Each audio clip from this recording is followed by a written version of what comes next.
নাপাবলৈকে আমি এনেকৈ লাগি থাকিম সদায় আমি যুঁজ দিম আমি কেতিয়াও নেৰো কেতিয়াও তল কৰিব নোৱাৰো আমি কেতিয়াও তল কৰিব নিদিওঁ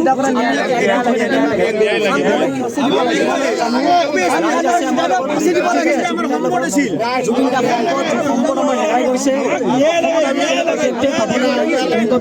কেতিয়াও নাপাওঁ এইজন ব্যক্তি যদি ন্যায় নাপাওঁ আমি জীৱনত জীয়াই থবলৈকে কেতিয়াও শান্তি নাপাম কেৱল এটা আমাৰ বাজি থাকিব যে জুবিন দাই ন্যায় নাপালে জুবিন দাক আমি কিমান ভাল পাইছিলোঁ সেয়া আমি ক'ব নোৱাৰো ভগৱান বুলি মানিছিলোঁ আমি দেখা নাই কিন্তু ভগৱান দেখিছিলোঁ জুবিন দাৰ ৰূপত সেয়েহে আমি আজি দেখিছোঁ সোণাপুৰত ইমান সমাগম লগ সেই দিনৰ পৰা আজিলৈকে এতিয়ালৈকে এনেকৈ আছে জয় জুবিন দা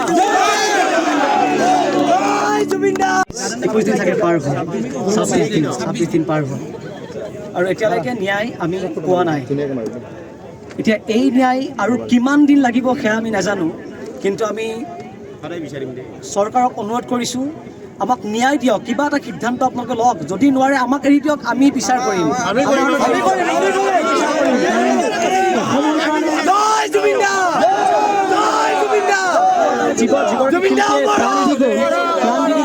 নিজৰ কাৰণে উলিয়ালে সেইজন শিল্পীক আজি লৈ গৈ যি ধৰণে তেওঁ মৃত্যুবৰণ কৰিলে হত্যা কৰিলে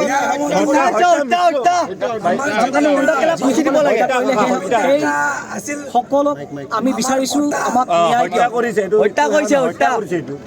যিকোনো খবৰৰ বাবে যোগাযোগ কৰক 7099017330 লগতে 7099017110 নম্বৰত